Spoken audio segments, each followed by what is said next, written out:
ಗದಗ್ನ ಶಿರಹಟ್ಟಿಯ ಶಾಸಕರು ಆಲ್ರೆಡಿ ಲಂಚ ಪ್ರಕರಣದಲ್ಲಿ ಜೈಲ್ ಪಾಲಾಗಿದ್ದಾರೆ. ಅದಿನ್ನೂ ಹಸಿಯಾಗಿರೋವಾಗಲೇ ಆ ಶಿರಹಟ್ಟಿ ತಾಲೂಕು ಆಸ್ಪತ್ರೆಯ ಕರ್ಮಕಾಂಡ ಬಯಲಿಗೆ ಬರ್ತಾ ಇದೆ. ಈ ಆಸ್ಪತ್ರೆಯಲ್ಲಿ ಅವಧಿ ಮೀರಿದ ಔಷಧಿಯನ್ನ ಸರ್ಕಾರಿ ಆಸ್ಪತ್ರೆ ವೈದ್ಯರು ಕೊಡೋದು, ಎಕ್ಸ್ಪೈರಿ ಡೇಟ್ ಆಗಿರೋ ಮೆಡಿಸಿನ್ಸ್ ಕೊಡ್ತಾರೆ ಡಾಕ್ಟರ್ಗಳೇನೆ. ಮತ್ತೆ ಗದಗ ಜಿಲ್ಲೆ ಶಿರಹಟ್ಟಿ ತಾಲೂಕು ಆಸ್ಪತ್ರೆಯಲ್ಲಿ ಈ ಘಟನೆಯಾಗಿದ್ದು, ಶಿರಹಟ್ಟಿ ತಾಲೂಕಿನ ಖಾನಾಪುರ ಗ್ರಾಮದ ಮಹಿಳೆ ಈ ಔಷಧ ಸೇವಿಸಿ ಅಸ್ವಸ್ಥರಾಗಿದ್ದಾರೆ.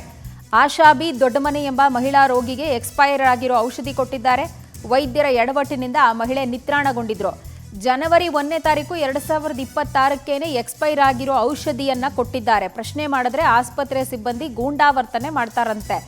ಆಸ್ಪತ್ರೆ ಸಿಬ್ಬಂದಿ ವಿರುದ್ಧ ರೋಗಿ ಸಂಬಂಧಿಕರು ಆಕ್ರೋಶವನ್ನು ವ್ಯಕ್ತಪಡಿಸ್ತಿದ್ದಾರೆ ಅಂತ ಗೊತ್ತಾಗ್ತಾ ಇದೆ. ನೋಡಿ, ಆಲ್ಮೋಸ್ಟ್ 2 ತಿಂಗಳು ಹತ್ತತ್ರ ಆಗ್ತಾ ಇದೆ.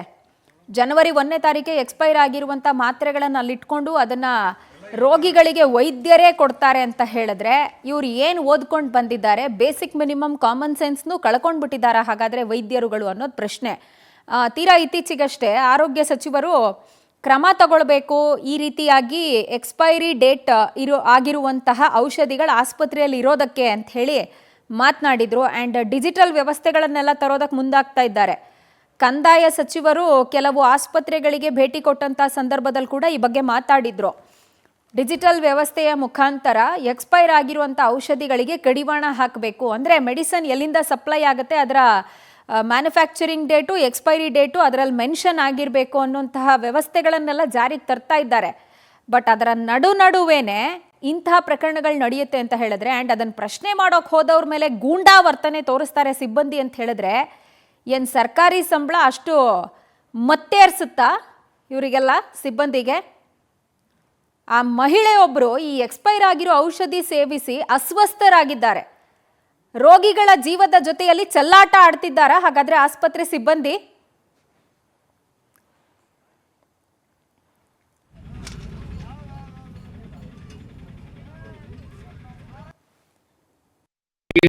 ಮಂತ್ಲಿ ಮೆಡಿಸಿನ್ ತಗೊಂತಾರೆ.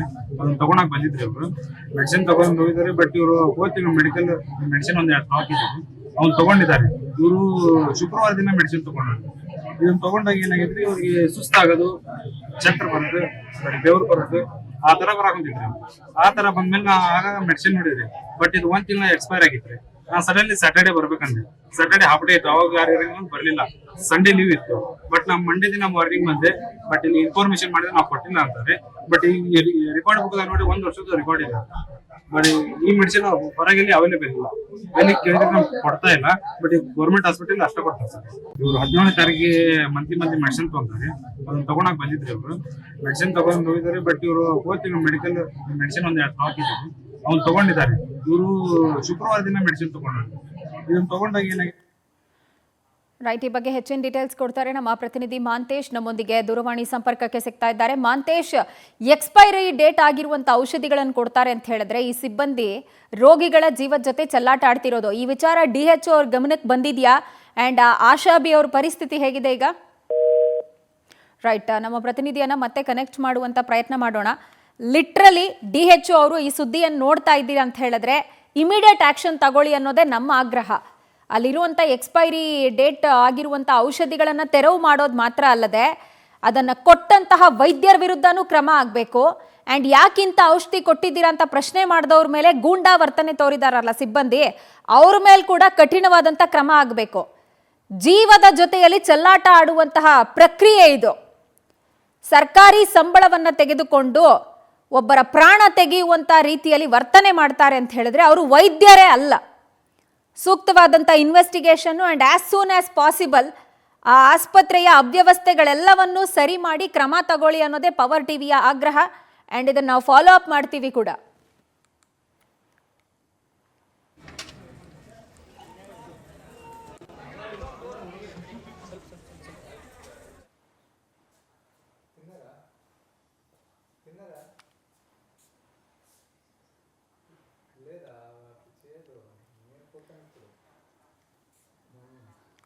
ರೈಟ್, ಈ ಬಗ್ಗೆ ಮಾತನಾಡೋದಕ್ಕೆ ಖುದ್ದು ಆ ಮಹಿಳೆಯ ಪುತ್ರ ಅಸ್ಲಾಂ ದೊಡ್ಡಮನಿ ನಮ್ಮೊಂದಿಗೆ ದೂರವಾಣಿ ಸಂಪರ್ಕದಲ್ಲಿದ್ದಾರೆ. ಅಸ್ಲಾಂ, ಫಸ್ಟ್ ಆಫ್ ಆಲ್ ನಿಮ್ಮ ತಾಯಿಯವರ ಪರಿಸ್ಥಿತಿ ಹೇಗಿದೆ?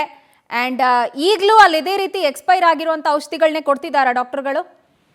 ಹಾಂ ಮೇಡಮ್, ಅದೇ ರೀತಿ ಔಷಧಿಯನ್ನು ಸಪ್ಲೈ ಮಾಡ್ತಿದ್ದಾರೆ. ಓಕೆ, ನಿಮ್ಮ ತಾಯಿ ಹೇಗಿದ್ದಾರೆ ಈಗ? ಏನಿಲ್ಲ ಮೇಡಮ್, ನಾರ್ಮಲ್ ಆಗಿ ಹ್ಮ್ ಚೆನ್ನಾಗಿದ್ದಾರೆ. ಓಕೆ, ಯಾವ ಕಾರಣಕ್ಕೆ, ಯಾವ ಆರೋಗ್ಯ ಸಮಸ್ಯೆಗೆ ಈ ಹಾಸ್ಪಿಟಲ್ಗೆ ಹೋಗಿದ್ದು ಆ್ಯಂಡ್ ಈ ಮಾತ್ರೆಗಳನ್ನು ಕೊಟ್ಟಿದ್ರು? ಮೇಡಮ್ ಅವರು ಸ್ವಲ್ಪ ಇದು ಇತ್ತು ಮೇಡಮ್, ಮಾನಸಿಕ ಸ್ಥಿತಿಯಿಂದ. ಓಕೆ ಅದು ಮಂತ್ಲಿ ಟ್ಯಾಬ್ಲೆಟ್ ತಗೊಂತ ಇದ್ರು. ಪ್ರತಿ ತಿಂಗಳ 3ನೇ ಮಂಗಳವಾರ ಬರ್ತಿದ್ರು ಅವರು ಡಾಕ್ಟರ್.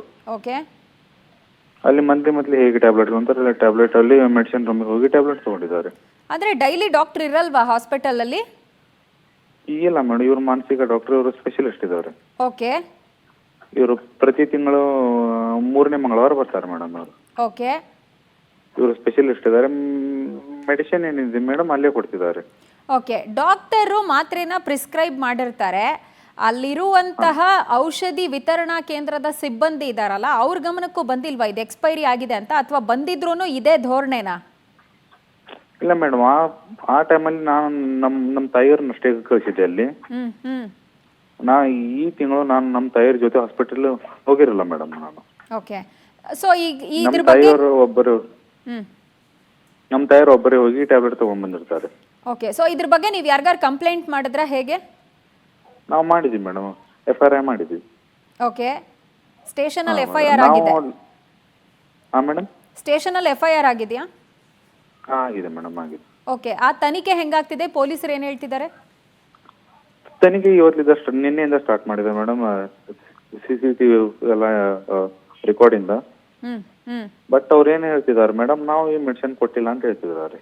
ಓ ಓಕೆ, ಬಟ್ ಇವ್ರು ನಮ್ಮ ತಾಯಿ ಮಾತ್ರ ಯಾವ ತಗೊಂಡಿದ್ದಾರೆ, ಆ ಮೆಡಿಸಿನ್ ಅಲ್ಲಿ ಹೊರಗಡೆ ಅವೈಲೇಬಲ್ ಇಲ್ಲ ಮೇಡಮ್. ಎಲ್ಲಿ ಸಿಗುವಂತ ಔಷಧಿ ಅಲ್ಲ ಮೇಡಮ್ ಅದು. ರೈಟ್, ಇದೆಲ್ಲವೂ ತನಿಖೆಯಿಂದ ಆದಷ್ಟು ಬೇಗ ಹೊರಗೆ ಬರಲಿ ಅನ್ನೋದೇ ನಮ್ಮ ಆಶಯ. ಥ್ಯಾಂಕ್ ಯು ಪವರ್ ಟಿವಿ ಜೊತೆ ಮಾತನಾಡಿದ್ದಕ್ಕೆ. ಇದರ ಜೊತೆಗೇನೆ ಆದಷ್ಟು ಬೇಗ DHO ಅವರು ಕೂಡ ಇದ್ರ ಬಗ್ಗೆ ಗಮನ ಹರಿಸಲಿ ಅನ್ನೋದೇ ನಮ್ಮ ಆಗ್ರಹ.